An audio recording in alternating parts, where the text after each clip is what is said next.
Microphone test.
Hello everybody, this is Margaret Harris in Geneva on this Monday afternoon, July 13, welcoming you to today's World Health Organization press briefing on COVID-19.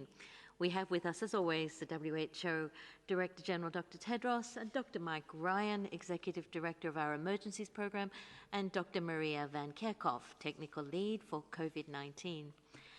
We have a hard stop at 10 minutes past 5, but we will do our utmost to ask all your questions. Dr. Tedros will first give you an update. Then, when Dr. Tedros has finished his opening remarks, I'll open the meeting to questions. So now, without further ado, I will hand over to Dr. Tedros. Dr. Tedros, you have the floor. Thank you, Margaret. Good morning, good afternoon, and good evening. Yesterday, 230,000 cases of COVID-19 were reported to WHO. Almost 80% of those cases were reported from just 10 countries, and 50% come from just 2 countries. Although the number of daily deaths remains relatively stable, there is a lot to be concerned about. All countries are at risk of the virus, as you know, but not all countries have been affected in the same way. There are roughly 4 situations playing out across the world at the moment. The first situation is countries that were alert and aware. They prepared and responded rapidly and effectively to the first cases. As a result, they have so far avoided large outbreaks. Several countries in the Mekong region, the Pacific, the Caribbean, and Africa fit into that category. Leaders of those countries took command of the emergency and communicated effectively with their populations about the measures that had to be taken. They pursued a comprehensive strategy to find, isolate, test, and care for cases, and to trace and quarantine contacts, and were able to suppress the virus. The second situation is countries in which there was a major outbreak that was brought under control through a combination of strong leadership and populations adhering to key public health measures. Many countries in Europe and elsewhere have demonstrated that it's possible to bring large outbreaks under control. In both of these first 2 situations, where countries have effectively suppressed the virus, leaders are opening up their societies on a data-driven, step-by-step basis with a comprehensive public health approach backed by a strong health workforce and community buy-in. The third situation we are seeing is countries that overcame the first peak of the outbreak, but having eased restrictions, are now struggling with new peaks and accelerating cases. In several countries across the world, we are now seeing dangerous increases in cases and hospital wards filling up again.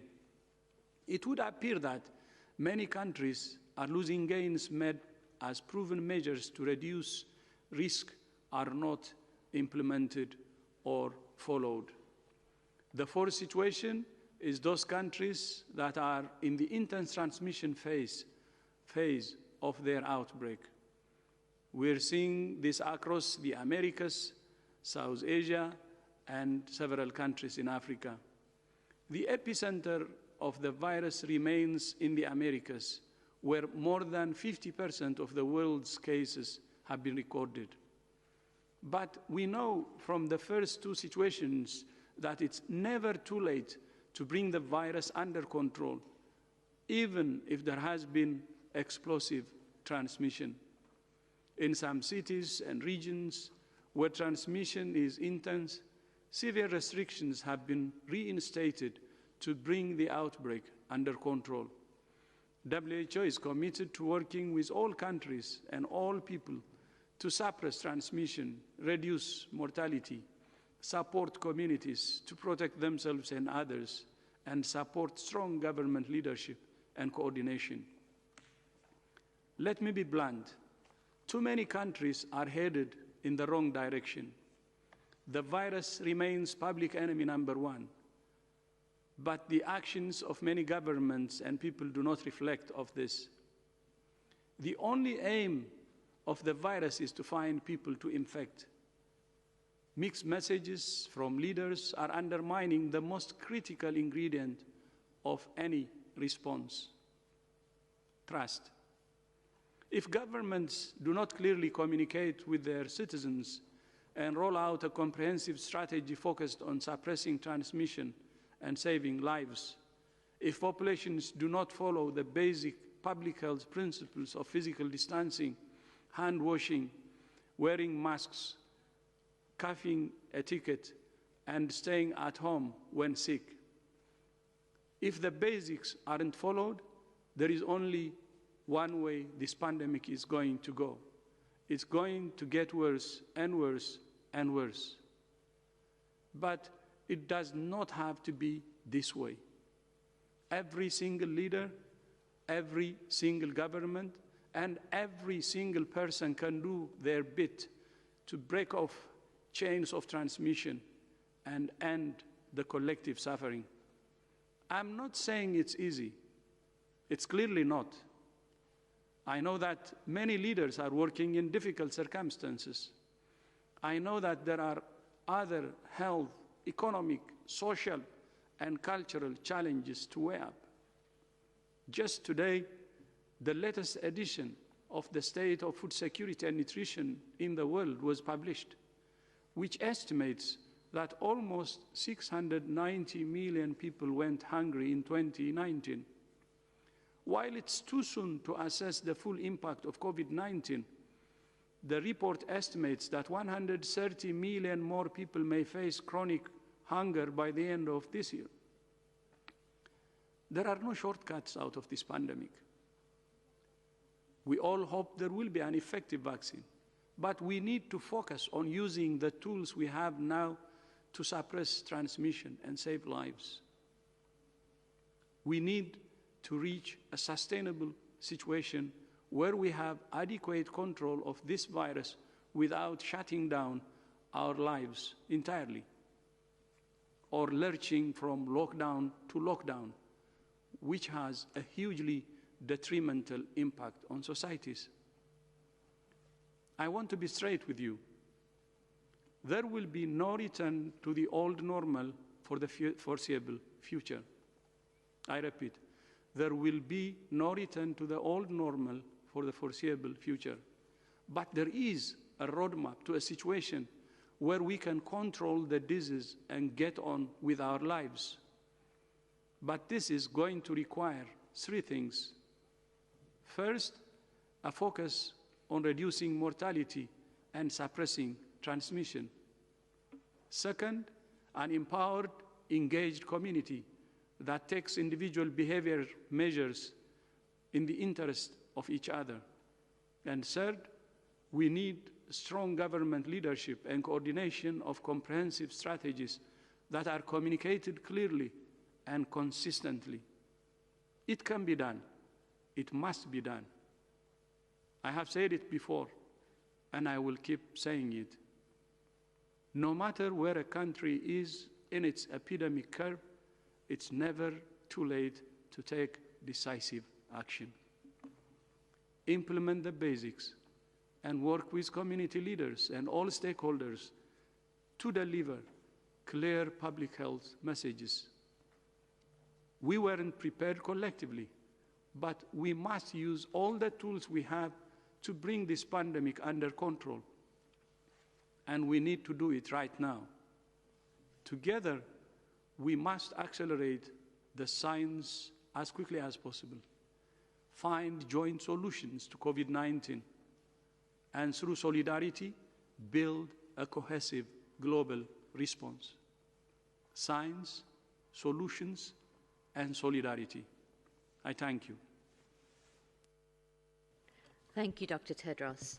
I will now open the floor to questions, but would first like to remind you we are translating this simultaneously in the 6 UN languages, so you can ask your question in any of those, plus you can ask in Portuguese. You may listen in Hindi. For Arabic, you will need to go to Japanese, to the Korean button under the quirky Zoom system. For right, we have a lot of people on the line. My apologies, I don't think we'll get to everyone, but we'll do our best to get all your questions. The first reporter I have with a question is Sarah Newey from the Telegraph, United Kingdom. Sarah, please unmute yourself and go ahead. Hi there. Thank you so much for taking my question. It's about the WHO mission that's in China. Just a quick one, how long are the experts there for? But also, it's been reported in some press this morning that the team is not planning to visit the Wuhan Institute of Virology. I just wondered if you could expand a little bit on what they're doing there and whether you've ruled out any potential that the virus doesn't have links to the lab. Thank you very much. I can speak to this. Maria will maybe fill in more detail. I think I've outlined this last week. This is a preliminary advanced team that's there to work with Chinese scientists and others to lay out what the main questions and what the approach and what the studies that are going to be needed by a much larger international team that will work in collaboration with the Chinese colleagues over the coming weeks and months. I think it's important to be clear on the expectations for this preliminary mission is two of our best scientists joining our country team, but joining with Chinese colleagues to lay out that we don't expect to be at this point carrying out direct field investigations. This is not the objective of this preliminary mission. This is to understand what has been discovered already, what has been studied already, what the data that's available, and then from that to lay out what further studies need to be carried out and what international experts would be useful in engaging with and partnering with Chinese colleagues in order to do that. The length of the mission will be determined by the demands and getting to that point. But it's also important to note that our two colleagues are actually in quarantine at the moment, which is a standard operating procedure from the Chinese side, and as such are already working with NHC colleagues, the National Health Commission and Ministry of Science colleagues in a remote way, being supported by our country office. So the team already working, but working remotely because they're in quarantine. And we will keep you updated on progress with the preparations for the international mission and on preparations for that, and who will travel and will be part of that mission in due course. Maria, you may wish to just lay out some of the issues and complexities of studies and investigations like this. Thanks, Mike. So yes, I mean, when WHO participates in missions like this, a lot of what it starts with is listening and learning, from our national counterparts. I've personally been on several missions for WHO related to different emerging infections, and if I just think back to MERS, for example, it took us more than a year to identify the intermediate host, which are the dromedary camels. But on these types of missions, what we do is we listen, we learn, we understand what has been done so far, so that we can work with counterparts and with international partners to lay out what needs to be done in terms of what studies need to be done at the animal-human interface. Usually what we would like to do is have a better understanding of the initial cases that were reported, what were the types of activities that were done, and then outline studies that need to be carried out. And those studies take time. But before you can design studies that need to be carried forward, you need to understand what has been done already.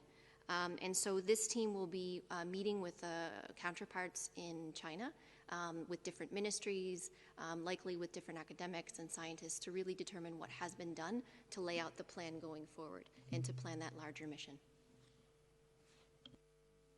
Thank you very much, Drs. Ryan and Dr. Van Kerkhoff. The next question comes from Agnès Pedrero from Agence France Presse. Agnès, please unmute yourself and go ahead. Yes, hello everybody, do you hear me? Very well, please go ahead, Agnès. Okay, thank you. I would like to ask you, maybe I can ask in French, je vais poser la question en français. Voilà, les États-Unis ont officialisé la semaine dernière leur retrait de l'OMS Et je souhaitais savoir comment l'OMS allait affronter l'avenir et si le docteur Tedros avait appelé le président américain et voilà, s'il lui avait parlé et qu'est-ce qu'ils avaient échangé à ce propos. Merci.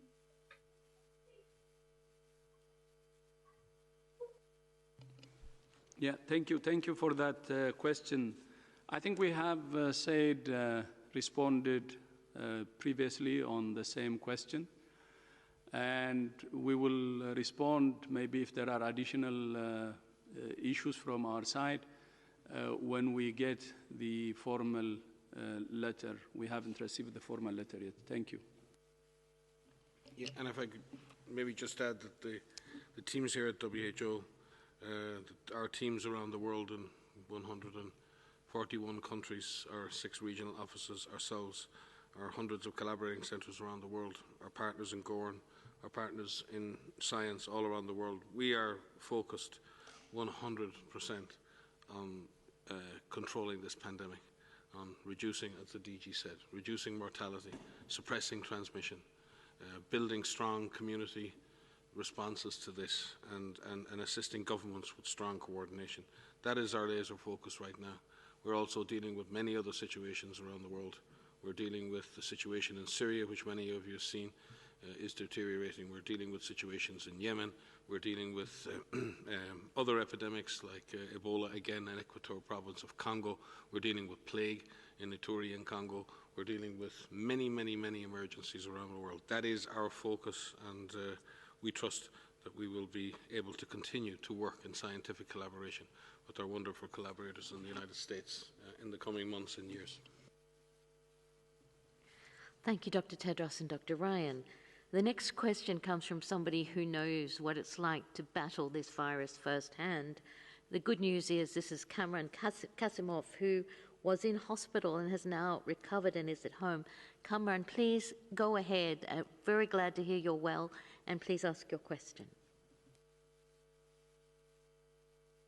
Can you hear me? Yes, we can. Please go ahead.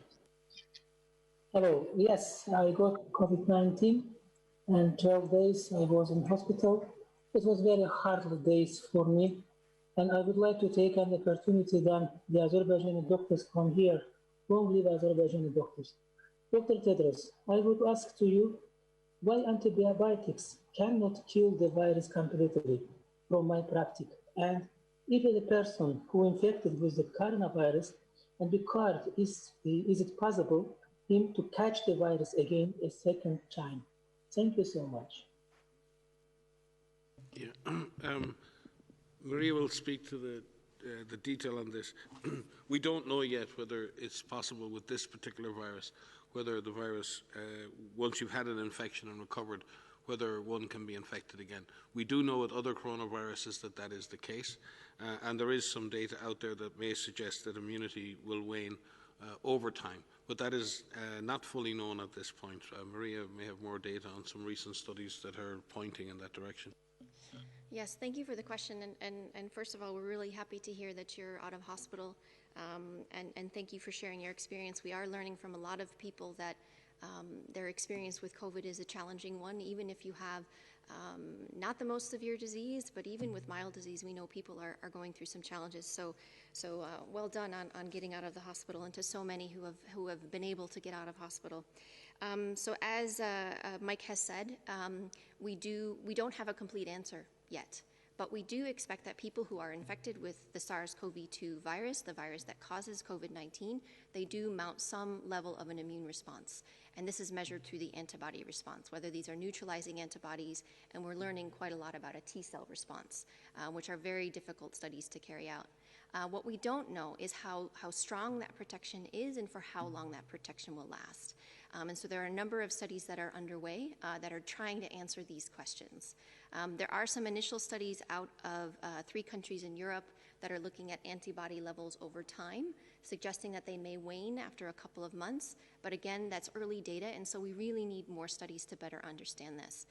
From our experience with MERS and with SARS-1, the virus that spilled over in 2003, we know that people can have an antibody response for maybe a year or even longer.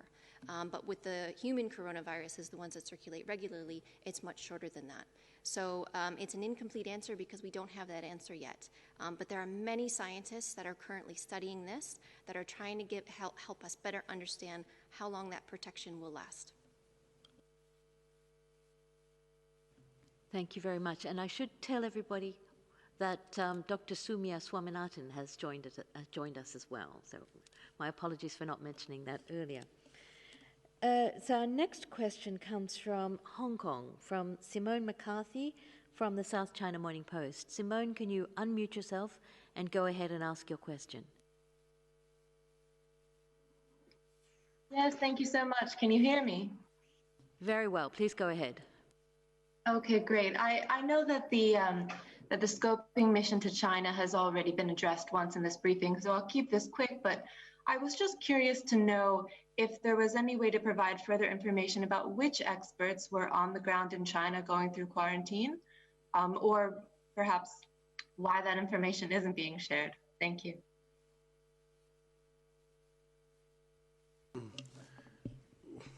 We don't generally announce the names of our staff who go on mission in the field for no other reason other than we just want them to get on and do their work. But we can certainly share their names with you. All I can assure you is one of the experts is a long-standing expert in the animal-human interface and has been involved in multiple investigations in the field of animal origin studies, and the other is a very accomplished epidemiologist who comes from UK academia and public health, and was one of the leading, has led many epidemiologic missions, but his latest mission was in leading the analytics cell in the field in the Ebola response in North Kivu, and so both have direct and recent experience in dealing with complex epidemiologic investigations and animal-human investigations in the field, and we wish them luck and all the support they need in order to prepare for a larger mission. Thank you, Dr. Ryan. The next question will come from Christine from ABC News, USA. Christine, please unmute yourself and go ahead. Hi, Christine Theodoro, ABC News. I wanted to ask a question about transmission among children. From the last notes I have, the WHO reported children seem to be less affected, experience mild disease, and are less likely to show clinical symptoms. You had previously said that children are susceptible just as adults and can transmit, but from some of the household transmission studies, you were looking at, it was very rare that a child infects an adult. And you were trying to better understand when people are infectious, how people are infectious, and how do you measure that. Today, we're seeing a report from Chief Health Officer in Victoria State, Australia, warning that extensive testing in the state revealed child-to-child transmissions are, quote, more apparent than they first thought. And in the U.S., as you know, there's an intense debate that's ongoing around school reopenings. We wanted to ask if there's updated guidance from the WHO on child transmissions, whether that be child-to-child or child-to-adult. Thank you in advance. So I can start, and perhaps Mike would like to supplement. So this is a very important question, and this is one that has been on our radar from the beginning, of course, and looking at transmission as well as severity. And so what you had said about children tend to be less affected in terms of being reported as cases, that is true, representing between 1% and 3%, in some countries up to 5% of the reported cases to WHO. There are some seroprevalence studies that are being conducted that are looking at antibody response in children, and there are a few studies that are coming out now. Again, they're not all peer-reviewed publications, but some of those are preprint. And what we're seeing from them is that children do seem to be, we need to break down what children mean. The youngest children under 10 years old, for example, versus children over 10. And it depends on how the study broke down age. Some of them range from 5 to 9, some of them range from 10 to 14, But what we're seeing is that children in the youngest age groups have a lower seroprevalence, and those that are above 10 seem to have a similar seroprevalence to those that are among older young adults and above 20 years old, which means that they can be infected, which we've said from the beginning, but they do tend to have more mild disease. In terms of transmission, there's quite a lot that we still need to understand about transmission in children. Many of the schools and many of the countries that impose these public health and social measures, or so-called lockdown measures, did include closing of schools, although not all did. And we're learning from some countries, as they're opening up some of those restrictions. We have heard of some outbreaks in schools, mainly among the older children. But again, there's a lot that we don't know about transmission among children. With regards to schools and advice on schools, WHO has issued guidance on the safe running of schools and making sure that certain measures are in place. We've also issued guidance on when schools, considerations of when schools can reopen, and that takes into account a lot of different factors that decision makers need to take, whether it relates to the transmission that is occurring in the local area or the catchment area of the schools, the type of school structure it has, the ability for the school to have these to be able to implement the measures like physical distancing, hand washing, etc. And so there's a number of considerations that need to take place. But as you highlighted, children do seem to be less affected, but they can be infected, and that is important. Our understanding of transmission in children is still limited, and we know that overall they tend to have more mild disease, but in some situations they can have severe disease, and we have seen children that have died. Yes, and thank you, Maria. I think that's says it all. I think we've been around, if we cast our minds back over the last couple of months, we've had healthy debates and around everything from long-term care facilities to transmission in dormitories, to transmissions in airplanes, to transmission on public transport, healthcare settings, the workplace, and now schools. And Maria is absolutely correct in that we don't fully understand the full contribution of children to the overall epidemic. The fact remains that when community transmission exists and when community transmission is intense, children will be exposed to that virus, and children will be part of the transmission cycle. They will be exposed, some will be infected, and they may infect others. What we don't fully understand is the impact on those children in the long term. We know in the short term they tend to have milder infections. We don't know the impact in the long term, and we don't know to what extent they pass that infection on and infect others. But we do know that that can happen. So when we look at that, and we can have the same issues when it comes to the workplace, and we talk about employees in the workplace, or we talk about long-term care facilities and health workers in the facilities and older people and visitors, and to what extent do visitors bring the disease in, or to what extent do health workers participate in transmission. And all of this is in the setting of what's happening in the community. And in communities where transmission has been effectively suppressed, where countries have been successful in driving down transmission of the disease across the board, then you reach a point where everything is safer. The problem we have in some countries right now is that it's very difficult to determine the safety of any environment because there is just so much transmission going on that all potential environments in which people mix are essentially problematic. And that's a problem. We've all paid a heavy price. Countries around the world have gone into very serious movement restrictions, stay-at-home orders, in order to suppress the virus transmission. And as countries have opened up, in some countries the suppression of the virus has been kept in place. Countries have opened up carefully, sequentially, in a stepwise fashion, and have strengthened their public health architecture and have strengthened their capacity to investigate clusters and suppress the disease, and in some cases implement subnational or targeted measures at movement restriction or stay-at-home orders. And in that case, schools are part of that. So yes, there is an issue around how much and to what extent children participate in transmission. There are real issues around how schools can be reopened safely, but the best and safest way to reopen schools is in the context of low community transmission that has been effectively suppressed by a broad-based, comprehensive strategy. We can't move from let's deal with the schools and then we all deal with that for a week or two and then let's deal with the workplace or then let's deal with infection in hospitals or long-term care facilities. This is playing whack-a-mole. We have got to focus on a comprehensive, long-term strategy that focuses on everything at one time. We've got to chew gum and walk at the same time, and we keep pulling ourselves down various rabbit holes. Schools are a hugely important part of this. They're a hugely important part of our social, educational architecture. They're the baseline of our civilization. But we can't turn schools into yet another political football in this game. It's not fair on our children. So we have to look at this carefully in the light of the transmission in any given country or any given setting, and we have to make decisions that are based on the best interests of our children, be it their educational or their health interest. And that must be based on data. That must be based on understanding the risks in the specific setting in which schools are. What is the community transmission and what are those risks? And my fear in this is that we create these political footballs that get kicked around the place. And it's for me, we need to get back to what the Director General has just spoken about.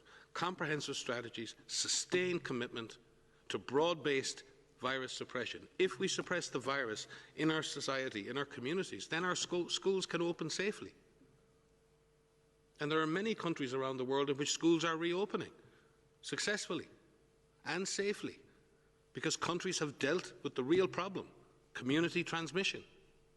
So I would advise us all to look carefully at schools. We will continue to, I think we have a technical advisory group meeting coming up, Maria, and we want to speak to that.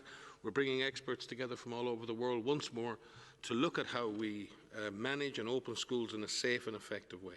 But please, let us not turn this into yet another political football. Only add that we have a technical advisory group that's been pulled together to advise on us on educational institutions, specifically around how we do this safely. And it's a global collaboration. There's a large number of scientists that are helping to advise us on this. We have our second meeting this week, and that is something that we have specifically pulled together for this, because it is such a complex issue and it is such an important issue for all of us. Thank you very much, Drs. Ryan and Drs. Van Kerkhove. Our next question comes from Catalan, from Nazare Romero from the Catalan News Agency. Nazare, please unmute yourself and go ahead. Hello, can you hear me? Very well. Please go ahead. So thank you very much for taking my question. I'll ask in Spanish, if I may. En los últimos días hemos visto cómo se han detectado nuevos brotes en Europa, por ejemplo en España, y quería saber si les preocupan estos nuevos brotes en Europa, donde la situación parecía estar más bajo control que en otros sitios del mundo. Y también quería saber cuáles son sus recomendaciones cuando se detectan brotes locales, si recomiendan medidas de confinamiento o cualquier otra medida es mejor. Muchas gracias. So thank you for the question. I think this is exactly what the Director General was speaking to today. And we spoke at our last press conference about this, and that in many countries that have been able to suppress transmission, there is always the possibility of resurgence.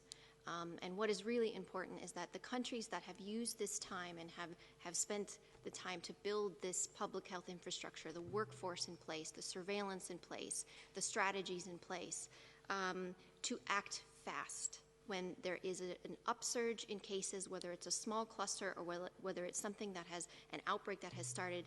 The opportunity is to act fast and to apply the same comprehensive approach, informing your public, saying where this virus is, what are we doing to suppress it, what role you can play as an individual, what role we are playing as leaders to be able to bring these outbreaks under control. And I think that if the infrastructure is in place, if that workforce is in place to find cases, test cases, isolate cases, carry out contact tracing, quarantining contacts, and putting in place perhaps some restrictive measures in a localized area So not go into the full-on nationwide lockdown, but to really apply measures at the lowest administrative level as possible to help support the outbreak response. That is something that we see going forward, where that can be done in a data-driven way. So there are opportunities to suppress these outbreaks, these resurgence and these pockets of activity very, very quickly. And we're seeing a number of countries really be successful in doing that very quickly. But it takes a surveillance system in place to rapidly identify the cases so that you know when you need and where you need to act fast. Thank you very much, Dr. Van Kerkhoff. Our next question comes from China, from Ye Li, from the Xinhua News Agency. Please go unmute yourself and please go ahead. Okay, thank you for taking my question. Can you hear me? Very well. Please go ahead. Okay, good afternoon. I have a question about the origin of the virus. We noticed that the last week before last week, Spanish researchers tested coronavirus in wasted water sample of March last year, after the Brazil experts announced the similar findings. So based on these findings, an Oxford expert pointed out that the coronavirus may have been lying dormant across the world until emerging under favorable conditions, so rather than originating in China. So I know we have asked such kind of questions before, but I wonder what's the new learning or understanding of WHO on this issue of wasted water? Thank you. Certainly, surveillance of wastewater is a really good way at looking sometimes at the long-term epidemiology of any disease. We use surveys of wastewater, for example, to track poliovirus around the world, and it's a very effective way of knowing where a virus is and what circulating strains are. We've certainly seen the same for cholera and other diseases. So the environmental surveillance in general is a very, very useful way to supplement human surveillance when it comes to the understanding of disease. And we congratulate our scientific colleagues for using those methods and innovations to look at the potential that this disease was present earlier than may have been previously suspected. But when it comes to investigating human disease, and the Director General has spoken of this many times, you need to go to the epicenter and work from there. We're very, very clear. The first human cases of this disease were picked up in Wuhan, the first clusters of disease in Wuhan, China, and then subsequently spread from there. And that is where the starting point lies for a full understanding of the origins of this virus in the animal kingdom. And the animal source, or the intermediate hosts, have not been determined. We assume the primary host is a bat, but certainly that's also to be fully determined. But that is the source of the human cases, or the first evidence of human cases. The question remains then, what were the incident that allowed the transfer of that disease from animals to humans? Where did that occur? And that can occur in the area in which the first human cases are noticed, or can occur far away from there. We've certainly seen in Ebola and other diseases that the first human cases can be unnoticed, and then by the time you pick the disease up, it's already somewhere else. And that's been very often the case in Ebola. The first cases that are noticed are in health workers. Well, we don't assume that the bats came and bit health workers. What usually is the case is that there's a trail of cases going back over some time, and at some point historically there was a transfer of disease from the animals to humans. So it is a detective story in that regard, and you have to go where the data and the science leads. We keep saying we have to follow the science, and when it comes to understanding the origins of disease, you have to follow the science too. And it's really, really, really important that ultimately, and I'm sure our Chinese colleagues are doing this already, they have tremendous capacities for disease investigation and scientific understanding, that we start where the disease began in humans, or where the first cases of disease occurred in humans, and we work from there, and we keep an open mind. And it's really important that we keep an open mind. But you can't close your mind based on one or two other findings elsewhere. That becomes a distraction. and again, you end up being led down different alleyways that are not helpful. The data and the evidence should lead where it leads, and this investigation and understanding of how the disease transmitted and where and by what animal did this disease breach the barrier to humans needs to be understood. It's extremely important that it is understood, and that investigation and that scientific understanding should start at where the first clusters of human cases were detected, and that's in Wuhan in China. Maria? Okay, thank you. Thank you, Mike. Sorry, Maria.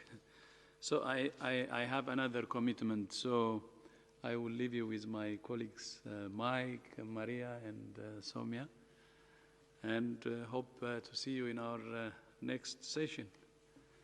Thank you.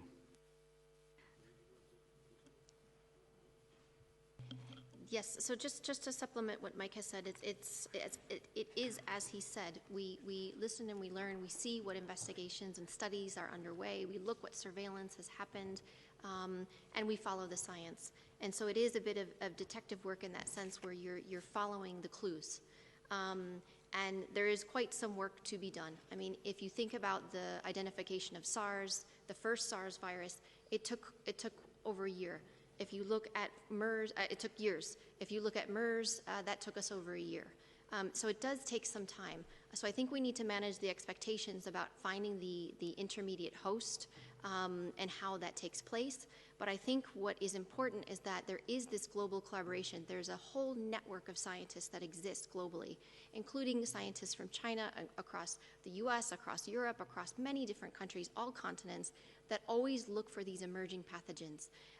And so there's a large amount of work that's underway. We will follow the science. We are open to following that.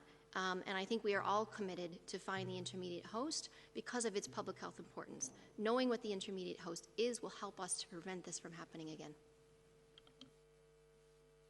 Thank you very much, Drs. Ryan and Dr. Van Kerkhove. The next question comes from Nairobi, from Sarah Jerving from DevEx. Sarah, could you kindly unmute yourself and please go ahead. Thanks for taking my question.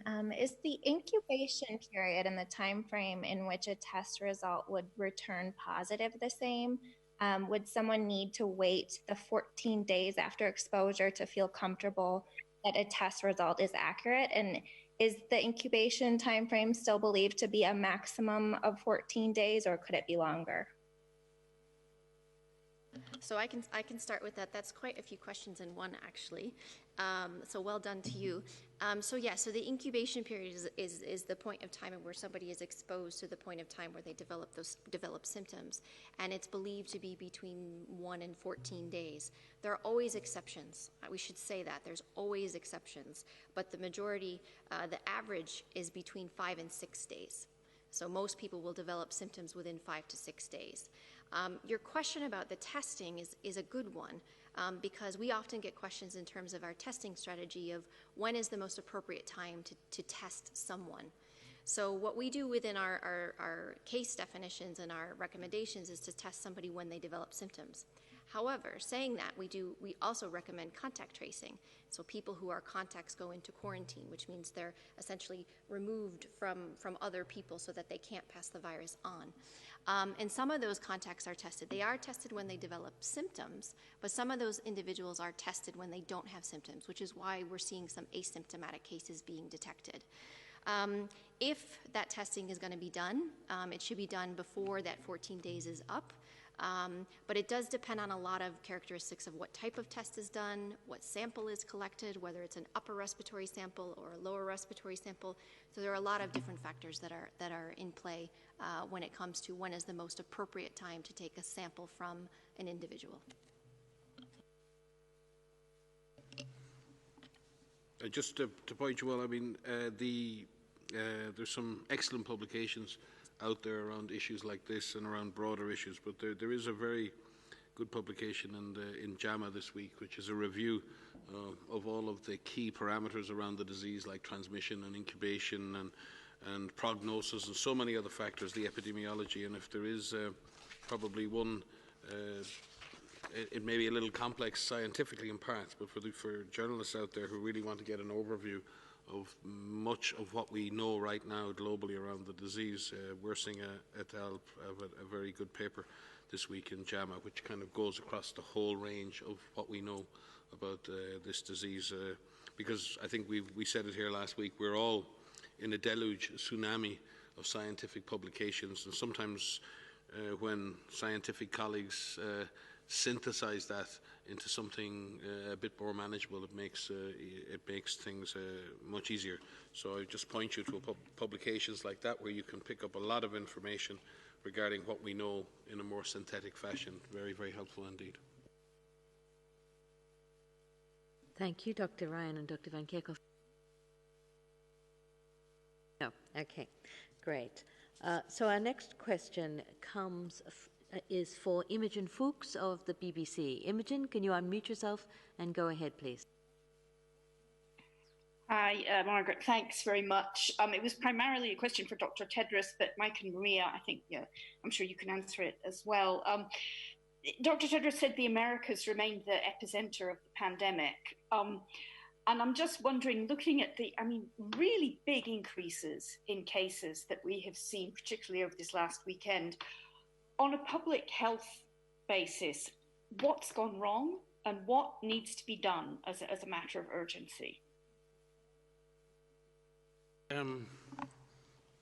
If we look at the Americas as a whole, I think both, and the DG alluded to this, in many circumstances, countries made some progress in suppressing transmission, but certainly the reopenings in those countries have led to more intense transmission, and now a number of countries face a scenario in which there's increasing and sometimes exponential transmission, a very difficult situation to face, and not necessarily with the option to impose these so-called lockdowns again because of the economic damage and the community acceptance of those. But as Tedros said, there is no situation which cannot be faced, and I think this is the issue, is to turn and face the fire, turn and face the problem, and accept that it's going to take time.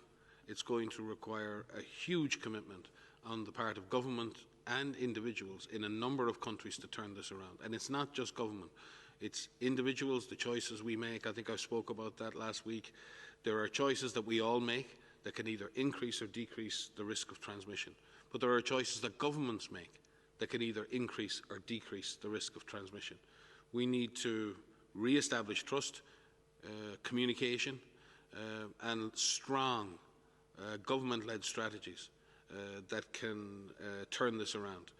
Some of that may require limited or geographically focused lockdowns that suppress transmission in specific areas and where transmission is frankly out of control. But that is not the case in all places. All countries in the Americas have areas in their countries in which transmission is at a reasonably low level.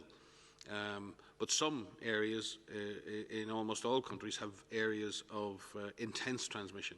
And in those situations, absolute individual and community adherence to social distancing, hygiene, the wearing of masks when appropriate, all of those different things. If everybody does that, then we will suppress transmission, avoiding crowded places. But if people continue to frequent crowded places without taking the necessary precautions, if people aren't practicing physical distancing, if people aren't practicing hygiene, if people aren't wearing masks in the proper settings, then the disease will continue to transmit. At the same time, governments have to support communities in that, and governments have to be, again, Tedros spoke to it very clearly, we need to be absolutely clear and consistent in our messaging to our citizens. And it's got to be easy for citizens to comply. It's got to be facilitated, and it's got to be supported. So, and within all of that, as we get control back of the disease, and I can't say this strongly enough, the countries that have put in place strong public health surveillance architecture while they've been dealing with their lockdowns are now emerging from those lockdowns in a stepwise fashion, and they're replacing lockdowns with strong public health capacity to detect, to test, to quarantine and to treat cases. And countries that have taken that path are having relative success in continuing to suppress the virus. But as I've said here before, we need to learn to live with this virus. Expecting that we will eradicate or eliminate this virus in the coming months is not realistic.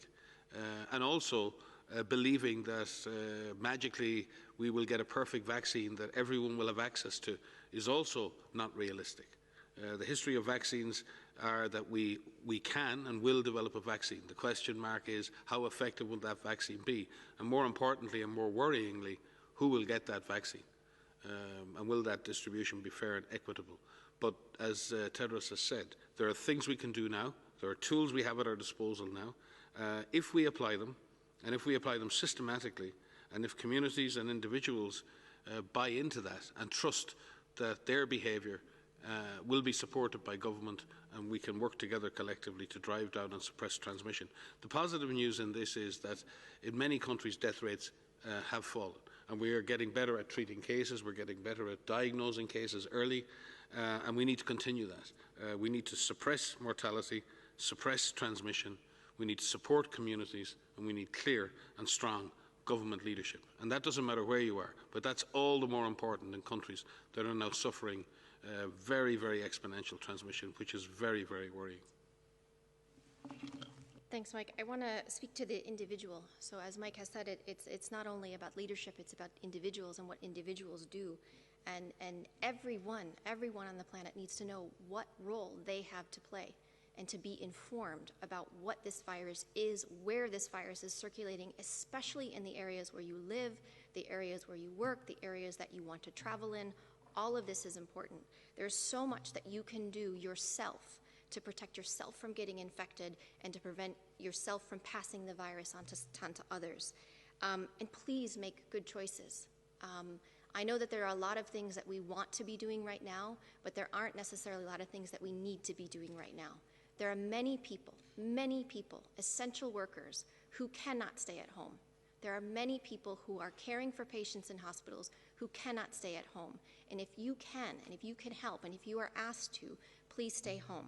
You can practice physical distancing from others. You can avoid crowded places. You can avoid places that have enclosed settings that have poor ventilation. You can clean your hands. You can practice respiratory etiquette. You can wear a mask if you cannot do physical distancing. There are so many things that you could be doing, talking to your children, explaining to them the risks. Everyone has a role to play. And this is far from over. So we all have to play our part. Thank you very much, Drs. Ryan and Van Kerkhove. We have time for one more question.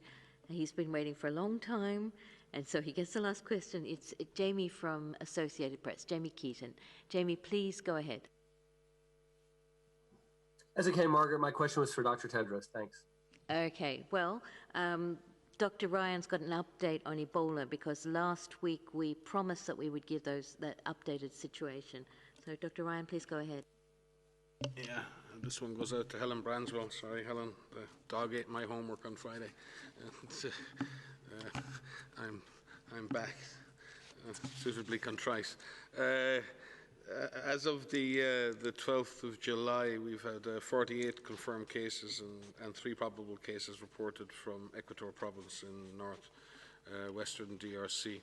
We had 17 deaths of confirmed cases and the three deaths of the 3 probable cases, 11 survivors. We've had 21 affected health areas in 6 health zones in Equator. And that does, while the numbers are low, that does represent a broad geographic extent of the virus, and that is of a concern. While the numbers are quite low in each health zone, any one of those individual cases can result in amplification of disease.